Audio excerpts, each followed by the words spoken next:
ಕನ್ನಡ ಜಿಲ್ಲೆಯ ಬೆಳತಂಗಡಿ ತಾಲೂಕಿನಲ್ಲಿ ಇದೇ ರಸ್ತೆಯಲ್ಲಿ ಹೊರಟ 15 ವರ್ಷದ 9ನೇ ಕ್ಲಾಸ್ ಹುಡುಗ ಬೆಳಗ್ಗೆ ಕೆರೆಯಲ್ಲಿ ಬಿದ್ದು ಸಾಯ್ತಾನೆ. ಮೊದಲಿಗೆ ಇದು ಚಿರತೆ ದಾಳಿ ಅನ್ನೋದು ಬಹುದೊಡ್ಡ ಮಟ್ಟದ ಸುದ್ದಿ ಆಗುತ್ತೆ. ಅದಾದ ಮೇಲೆ ಈಗ ಬಂದಿರೋ ಮಾಹಿತಿ ಪ್ರಕಾರ ಇದು ಒಂದು ಕೊಲೆ ಅಂಥೇಳಿ, ಆ ರೀತಿ ಕೊಲೆ ಆಗಲಿಕ್ಕೆ ಕಾರಣ ಏನು ಅಂಥೇಳಿ ಸದಾನಂದ್ ಅವರಿದ್ದಾರೆ, ಗ್ರಾಮ ಪಂಚಾಯತಿ ಸದಸ್ಯರು ಇಲ್ಲಿದ್ದು, ಅವ್ರ ಹತ್ರನೇ ಕೇಳುವ. ಸರ್, ಏನಂತ ಹೇಳಿದ್ದು? ಕೊಲೆ ಅಂತ ನಾವು ಹೇಳೋದಿಲ್ಲ, ಕೊಲೆ ಅಂತ ಆಗಿರ್ಬೋದು. ಯಾವುದು ಗಾಯ ಇರೋದ ಕಾರಣದಿಂದ ತಲೆಯಲ್ಲಿ ಗಾಯ ಉಂಟು, ಅದರಿಂದ ನಾವು ಕೊಲೆ ಅಂತ ಹೇಳ್ಬೋದು ಅಷ್ಟೇ. ಯಾರು ಈಗ ಏನು ಹೇಳ್ತಾ ಇದ್ದಾರೆ ಪೊಲೀಸರು? ತನಿಖೆ ಆದ ಮೇಲೆ ತಿಳಿಸ್ತೀವಿ ಅಂತ ಹೇಳಿದ್ದಾರೆ ಅವರು. ಸೊ ಈಗ ಇದೇನು ಸರ್, ಇದು ರಸ್ತೆ ಏನಿದೆ, ಈ ರಸ್ತೆ ಇದು ದಾರಿ ಅವರ ಮನೆಯಿಂದ ಹೋಗುವಾಗ ಪ್ರೈವೇಟ್ ದಾರಿ ಇದು. ಮನೆಯಿಂದ ಹೋಗುವಾಗ ಮನೆಯಲ್ಲಿ ಸರ್? ಮನೆ ಹೋಗುವಾಗಲೇ.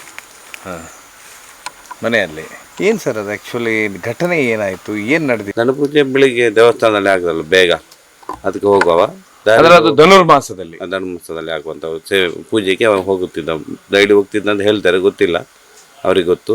ಮೊನ್ನೆ ಹೋಗಿದ್ದವ ಮನೆಗೆ ಬರಲಿಲ್ಲ ಅಂತ ಹೇಳಿದ್ದಾರೆ. ಆಗ ಬೆಳಿಗ್ಗೆ ನಮಗೆ ಎಲ್ಲ ಸುದ್ದಿ ಬಂತು, ದೇವಸ್ಥಾನಕ್ಕೆ ಹೋಗಲಿಲ್ಲ, ಮನೆಗೆ ಬರಲಿಲ್ಲ ಅಂತ.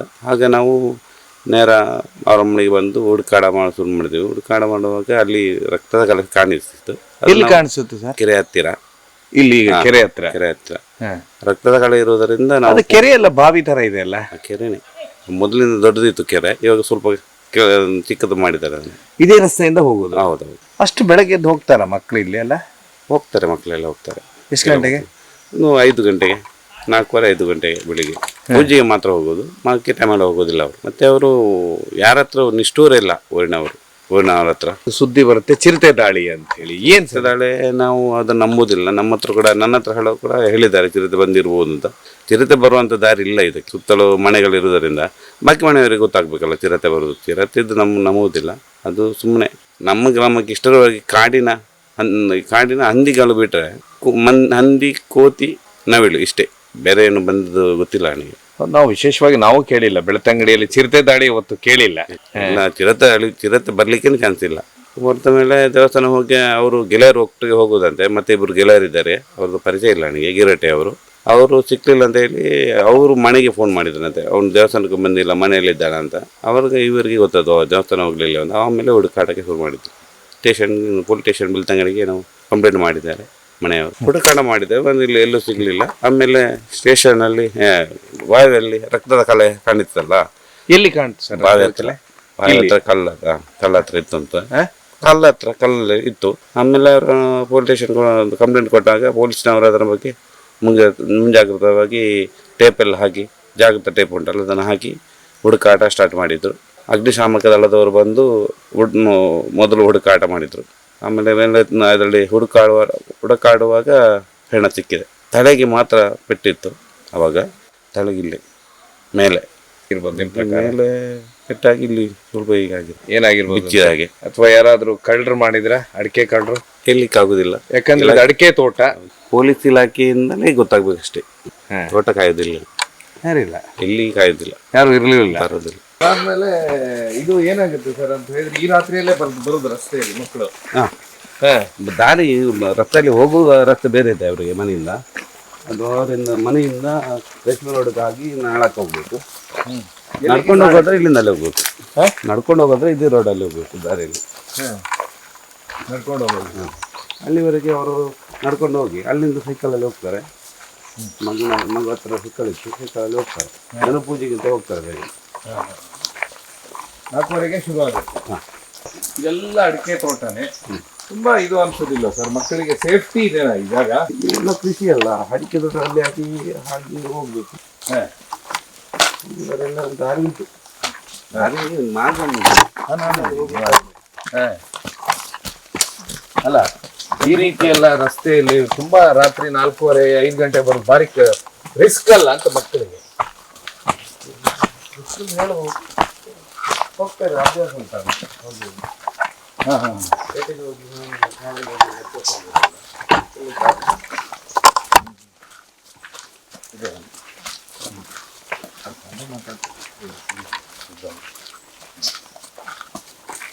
ಗೇರುಕಟ್ಟೆಯಲ್ಲಿ ಒಂದು ದುರಂತ ನಡೆದಿದೆ. ಆ ದುರಂತ ಏನಂದ್ರೆ, 14 ವರ್ಷದ ಮಗು ಬೆಳಗ್ಗೆ 5 ಗಂಟೆಗೆ ಬಿಟ್ಟಂಥದ್ದು ಕೊನೆಗೆ ಶವವಾಗಿ ಪತ್ತೆ ಆಗುತ್ತೆ. ಮೊದಲಿಗೆ ಇದು ಚಿರತೆ ದಾಳಿ ಅಂತಿತ್ತು. ಅದಾದ ಮೇಲೆ ಕೊಲೆ ಅನ್ನುವಂಥದ್ದು ಇದೆ. ಸ್ವತಃ ಅವ್ರ ತಂದೆಯವರು ಇದ್ದಾರೆ, ಅವ್ರ ಹತ್ರ ಕೇಳ್ತಾ ಹೋಗುವ ಬನ್ನಿ. ಎಷ್ಟು ವರ್ಷದ ಮಗು? ಏನು ಅಂದರೆ ಏನು ಅವತ್ತು ಎಲ್ಲಿಗೆ ಏನು ಕಲಿತಾ ಇದ್ದ, ಏನಾಗಿದೆ? 9ನೇ ಕ್ಲಾಸಲ್ಲಿ ಕಲಿತಾ ಇದ್ದ ಹೈಸ್ಕೂಲಿಗೆ, ನಮ್ಮ ಗೇರುಕಟ್ಟೆ. ಒಳ್ಳೆ ಹುಷಾರಿದೆ, ಏನು ತೊಂದರೆ ಇರಲಿಲ್ಲ. ಒಂಥರ ಪ್ರಾಜೆಕ್ಟಲ್ಲಿ ನ್ಯಾಷನಲ್ ಲೆವೆಲಿಗೆ 5 ತಾರೀಕಿಗೆ ಇದಾಗಿದ್ದ, ಗುಜರಾತಿಗೆ ಹೋಗ್ಲಿಕ್ಕಿತ್ತು ಅವನು. ಏನು ಇದು ಪ್ರಾಜೆಕ್ಟ್ ಸರ್? ಅದು ನದಿಯಿಂದ ಕಸ ತೆಗೆದು ಮೇಲೆ ಬಿಸಾಡುವಂಥ ಪ್ರಾಜೆಕ್ಟ್. ಓಕೆ. ನದಿಯಲ್ಲಿ ಬರುವಂತಹ ಪ್ಲಾಸ್ಟಿಕ್ ತ್ಯಾಜ್ಯಗಳನ್ನು ತೆಗೆದು ಮೇಲೆ ಹಾಕುವಂಥ ಪ್ರಾಜೆಕ್ಟ್ ಮಾಡಿದ್ದ. ನಾಲ್ದು ಅವನಿಗೆ ನ್ಯಾಷನಲ್ ಲೆವೆಲ್ ಹೋಗ್ಲಿಕ್ಕೆ ಪಾಸ್ ಆಗಿತ್ತು. 5 ತಾರೀಕಿಂದ 11 ತಾರೀಕುವರೆಗೆ ಒಂದು 1.5 ತಿಂಗಳೇನೋ ಇತ್ತು ಅವನಿಗೆ ಹೋಗ್ಲಿಕ್ಕೆ. ಅದರ ಇಡೆಯಲ್ಲಿ ಧನುರ್ಮಾಸ ಬಂತು. ಬೆಳಿಗ್ಗೆ ಧನುರ್ಮಾಸ ಪೂಜೆಗೆ ದುರ್ಗಾ ಪರಮೇಶ್ವರಿ ದೇವಸ್ಥಾನಕ್ಕೆ ಹೋಗ್ತಾ ಇದ್ದ. ಡೈಲಿ ಇಲ್ಲ, ವಾರದಲ್ಲಿ 1 ದಿವಸ ಈಗ ಹೋಗ್ತಾ ಇದ್ದರು. 3 ಮಕ್ಕಳು ಸೇರಿ ಹೋಗುದು. ಇಲ್ಲಿಂದ ಒಬ್ಬನೇ ಹೋಗುದು, ಒಂದು ಲೈಟ್ ಇಟ್ಕೊಂಡು. ಆ ಲೈಟಲ್ಲಿ ಅಲ್ಲಿಗೆ ಹೋಗಿ ಸೈಕಲ್ ನಿಲ್ಲಿಸ್ತಾನೆ ಹೂವು ಆಚೆ ಬದಿಯಲ್ಲಿ. ಅಲ್ಲಿಂದ ಸೈಕಲಿಗೆ ಅದೇ ಲೈಟನ್ನು ಸಿಕ್ಕಿಸಿ ಅದೇ ಸೈಕಲಲ್ಲಿ 3 ಜನ ಅಲ್ಲಿಂದ ಒಟ್ಟಾಗಿ ಹೋಗುದು. ಅಲ್ಲಿ 3 ಜನ ಅಲ್ಲಿ ಬರ್ತಾರೆ. ನಮ್ಮ 3 ಹುಡುಗ ಮತ್ತು ನಮ್ಮ ಹುಡುಗ ಒಟ್ಟಿಗೆ ಸೇರಿ ಹೋಗುದು. ಒಂದು 2 ಸಲ ಏನೋ ಹೋಗಿ ಬಂದಿದ್ದಾನೆ ಈ ಸಲ. ಇದು 3ನೇ ಸಲ ಅಂತ ಕಾಣ್ತದೆ. ಅಂದ್ರೆ ಇದು ಪ್ರತಿ ವರ್ಷನೂ ಹೋಗ್ತಾ ಇದ್ದ ಧನುರ್? ಇಲ್ಲ, ಈ ವರ್ಷ ಪ್ರಾರಂಭ. ಅದು ಅವರ ಫ್ರೆಂಡ್ಸ್ಗಳ ಜೊತೆ ಅವ್ರು ಹೇಳಿದ್ದಕ್ಕೆ ಇವರು ಹೋಗ್ತಾ ಇದ್ದ. ಇದೇ ವರ್ಷ ಫಸ್ಟ್. ಎಷ್ಟು ಗಂಟೆಗೆ ಹೊರಟ ಅವತ್ತು? ಮೊನ್ನೆ ಬೆಳಗ್ಗೆ 5ರಿಂದ 4:45.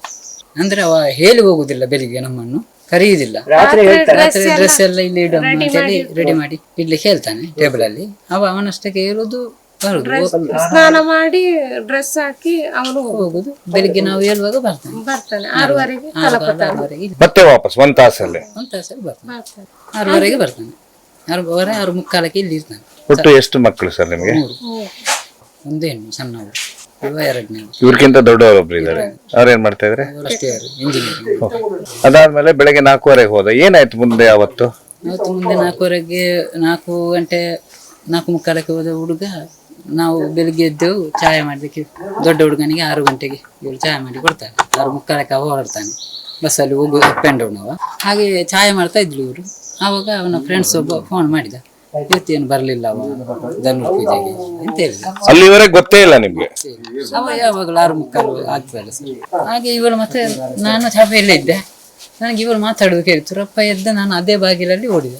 ಫೋನಲ್ಲಿ ಫೋನ್ ಇಲ್ಲ, ಏನು ಇಟ್ಕೊಳ್ಳಿಲ್ಲ. ನಾನು ಇದ್ದಿಂದ ಎದ್ದದ್ದು ಅದೇ ಡ್ರೆಸ್ ಅಲ್ಲಿ ಓಡಿ ಇಡೀ ಓಡಿದೆ. ನನಗೆ ಅಂಗನವಾಡಿ ತನಕ ಓಡಿದೆ, ಗೇರುಕಟ್ಟೆ ಸೊಸೈಟಿ ತನಕ ಓಡಿಯೇ ಹೋದೆ. ಎಲ್ಲ ಕಡೆ ಓಡ್ತಾನೆ ಹೋದೆ. ಅಲ್ಲಿ ಹಾಲು ಕೊಡ್ತಾ ಇದ್ದೆ ಕಲ್ಲಾರ ಮನೆಗೆ. ಅಲ್ಲಿ ಗೇಟ್ನ ಒಳಗೆ ಹೋಗಿ ಎಲ್ಲೆಲ್ಲ ಓಡಿ ಅಲ್ಲಿಂದ ಓಡಿ ಗೇರುಕಟ್ಟೆವರೆಗೆ ಹೊಡಿದೆ. ಅಷ್ಟಾಗ ಅವನ ಫ್ರೆಂಡ್ಸ್ ಸೈಕಲಿಂದ ಎದುರಿಗೆ ಬಂದ. ಇದಕ್ಕಿಂತ ಆಚೆ ಎಲ್ಲಿ ಇಲ್ಲ ಅಂತ ಹೇಳಿದ. ಬರಲಿಲ್ಲ. ಸೈಕಲ್ ಅಲ್ಲೇ ಇತ್ತು. ಬೆಳಿಗ್ಗೆ ಹೋದ ಒಂದು ಲಾಕ್ ಆಗಿ ಇತ್ತು. ಕೀ ಮಾತ್ರ ಇಲ್ಲಿತ್ತು. ಸೈಕಲ್ಲೇ ತಗೊಂಡು ಹೋಗಿಲ್ಲ? ಇಲ್ಲ, ಲೈಟ್ ಮಾತ್ರ. ನಾನು ಈ ಗಡಿ ಬಿಡಿಯಲ್ಲಿ ಆ ಸೈಕಲ್ ನೋಡ್ಲಿಲ್ಲ, ಓಡಿದ್ದೆ. ಮನೆಯಿಂದ ಸೈಕಲ್ ತಗೊಂಡು ಹೋಗಿಲ್ಲ? ಇಲ್ಲ, ಮನೆಯಿಂದ ತಕೊಳ್ಳುದಿಲ್ಲ, ಅಲ್ಲಿಂದ ತಕೊಂಡು ಅಲ್ಲಿವರೆಗೆ ಲೈಟ್ ಅಲ್ಲಿ ನಡ್ಕೊಂಡು ಹೋಗುದು ಅವ ಆಚೆ ಉಡೆಯವರೆಗೆ, ಸಂಬಳ್ಳಿ ದೇವಸ್ಥಾನವರೆಗೆ. ಆದ್ರೆ ಸೈಕಲ್ ಕೀ ಇಲ್ಲೇ ಇತ್ತು? ಇಲ್ಲ ಇತ್ತು. ಅವ ಬಾಕಿ ಆಯ್ತು ಅಂತ ಹೇಳಿ ಅರ್ಧದಿಂದ ತಿರುಗಿದ್ದ ಅಂತ ಕಾಣ್ತದೆ ನನಗೆ, ತಕೊಂಡು ಹೋಗ್ಲಿಕ್ಕೆ ಅಂತ ಹೇಳಿ. ಇಲ್ಲ, ನನ್ನ ಯಾರಾದ್ರೂ ಇಲ್ಲಿ ಕರೀಲಿಕ್ಕೆ ಅಥವಾ ಏನಾದ್ರು 1-2 ದಿವಸದಿಂದ ಯಾರಾದ್ರೂ ಬರ್ತಾ ಇದ್ರ? ಇಲ್ಲ, ಏನಿಲ್ಲ. ಒಂದ್ ದಿವಸ ಮೊದಲು ಅವನ ಫ್ರೆಂಡ್ಸ್ ಫೋನ್ ಮಾಡಿದ್ದ, ನಾಳೆ 5 ಗಂಟೆಗೆ ಹೋಗುವ, 5 ಕಾಲಕ್ಕೆ ಹೋಗುವ, 5:15ಗೆ ಅಲ್ಲಿ ಮುಟ್ಟುವುದು ನಾವು, 5 ಕಾಲಕ್ಕೆ ಅಲ್ಲಿಗೆ ಸರಿ ಬಾ ನೀನು ಅಂತ ಫೋನ್ ಮಾಡಿದ್ದ. ಇದು ಧನು ಪೂಜೆಗೆ. ಇದಾದ್ಮೇಲೆ ಮುಂದೆ ನಾವು ಹುಡುಕಾಡಿದ್ವು. ಮತ್ತೆ ಜನ ಎಲ್ಲ ಸೇರಿದ್ವು, ಊರಿನವರೆಲ್ಲ ಸೇರಿ ಹುಡುಕಾಡಿ ಮತ್ತೊಬ್ಬರಿಗೆ ಅಲ್ಲಿ ರಕ್ತದ ಛಾಯೆ ಕಂಡು ಬಂತಲ್ಲಿ ಬಾವಿ ಹತ್ರ. ಅದನ್ನು ಹುಡುಕಿಕೊಂಡು ಹೋಗುವ. ಅದು ಅಲ್ಲಿಂದ ಬೊಟ್ಟಾಗಿ ಅರ್ಧ ದಾರಿವರೆಗೆ ಇತ್ತು. ಈಚೆಯಿಂದ ಹೋಗೋ ದಾರಿಯಲ್ಲಿಯೂ ಇಲ್ಲ, ಆಚೆಯಿಂದ ಬರುವ ದಾರಿಯಿಂದ ಆಚೆಯೂ ಇಲ್ಲ. ಸ್ವಲ್ಪ ದಾರಿಯಿಂದ ಬಂದು ಬಾವಿಗೆ ಹೋಗೋ ದಾರಿಯಲ್ಲಿ ಇತ್ತು. ಆ ಸಂಶಯದಲ್ಲಿ ಮತ್ತೆ ಪೊಲೀಸ್ ಇನ್ಫಾರ್ಮೇಶನ್ ಮಾಡ್ತೇನೆ. ಬಂದು ಕೊಕ್ಕೆ ಹಾಕಿ ತೆಗೆದು ನಮ್ಮಲ್ಲಿಯೇ ಬಂದು ಹೇಳ್ತಾ ಇದ್ರು, ಚಿರತೆ ಇರ್ಲಿಕ್ಕೂ ಸಾಕು ಇಲ್ಲದೆ, ನಮ್ಮಲ್ಲೇ ಹೇಳಿದ್ರು ಅವರು. ಆವಾಗ ನಾವು ಹೇಳಿದೆ, ಇಲ್ಲ, ಚಿರತೆ ಹೇಳಿದ್ರೆ ಈ ರೀತಿ ಅಲ್ಲ, ಜಾಸ್ತಿ ರಕ್ತ ಬೀಳ್ತಾ ಇತ್ತು, ಇದು ಬೊಟ್ಟು ಬಿದ್ದಿದೆ ಅಂತ ನಾವು ಹೇಳ್ತಾ ಇದ್ದೇವೆ ಅವ್ರ ಹತ್ರ. ಅದು ಸುಮ್ಮನೆ ಅಪಪ್ರಚಾರ ಮಾಡಿದ್ದಷ್ಟೇ. ಯಾರು ಏನ್ ಮಾಡಿರ್ಬೋದು ಅಂತೀರಾ? ನೀವ್ ಯಾವ ರೀತಿ ತನಿಖೆ ಆಗ್ಬೇಕು? ಯಾರು ಈ ಕೊಲೆ ಮಾಡಿರ್ಬೋದು ಅಥವಾ ಏನಾಗಿದೆ ಅಂತೀರಾ? ಕೊಲೆ ಮಾತ್ರ ಕೊಲೆ ಅಂತ ಕಾಣ್ತದೆ ನನಗೆ. ಕೊಲೆ ಅದನ್ನು ಬಾಡಿ ತೆಗೆಯುವಾಗ ತಲೆಗೆ ಏಟಾಗಿ ಕತ್ತಿ ಏಟಾಗಿ ನಾನು ನೋಡುವಾಗ, ನನ್ನ ಎದುರುಗಡೆ ಮೇಜರ್ ಮಾಡುವಾಗ ಅವರು ಎದುರುಗಡೆ ಒಂದು ಕತ್ತಿಯ ಗಾಯದಾಗಿತ್ತು. ಆ ಹುಡುಗ ನಡೆದಂಥದ್ದು ಬೆಳಗ್ಗೆ 4:15 ಗಂಟೆಗಿರುತ್ತೆ, 4:15 5 ಗಂಟೆ. ಎಷ್ಟು ಮಾರ್ಗ ದುರ್ಗಮವಾಗಿದೆ ಅಂದರೆ ಪೂರ್ತಿ ಕಾಡು ಪ್ರದೇಶ ಇದು. ಬೆಳಗ್ಗೆ ಹೇಗೆ ಹೋಗಿರ್ಬೋದಂತ ನಾವು ನೋಡ್ಬೋದು. ಇಲ್ಲಿ ಇದಾದ್ಮೇಲೆ ಇದು ಇಲ್ಲಿ ಇದೇ ಮಾರ್ಗದಿಂದ ಅವನು ಬೆಳಗ್ಗೆ 4:15ರಿಂದ 5 ಗಂಟೆ ಸುಮಾರು ಧನುರ್ ಪೂಜೆಗೆ ಹೊರಡ್ತಾನವನು. ಹೊರಟಂಥವನು ಇದೇ ಅಡಿಕೆ ತೋಟ ಮುಂದೆ ಬರುವಂಥದ್ದು. ಈ ಅಡಿಕೆ ತೋಟದಿಂದ ಅವನೇನು ಹೊರಡ್ತಾನೆ, ಇಲ್ಲಿ ಒಂದು ಚಿಕ್ಕದಾಗಿ ನೀರು ಸಿಗುತ್ತೆ. ಆದರೆ ಇದನ್ನೆಲ್ಲ ದಾಟ್ಕೊಂಡು ಆ ಬೆಳಗ್ಗೆನೇ ಹೋಗಿರ್ತಾನೆ. ಯಾಕಂತ ಹೇಳಿದರೆ ಅವನು ಸೈಕಲ್ಲು ಅಲ್ಲಿ ಬಿಟ್ಟಿರ್ತಾನೆ, ಮುಖ್ಯವಾಗಿ ಆ ಭಾಗದಲ್ಲಿ.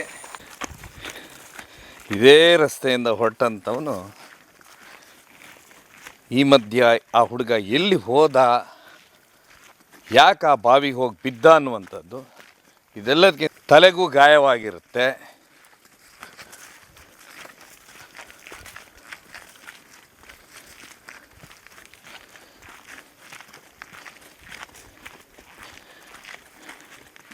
ಇದೇ ಮಾರ್ಗದಲ್ಲಿ ಅವನು ಬೆಳಗ್ಗೆ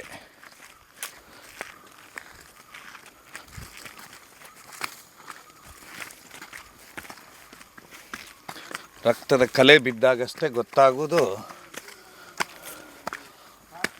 ಅವನಿಗಿದಾಗಿದೆ ಅಂತೆ.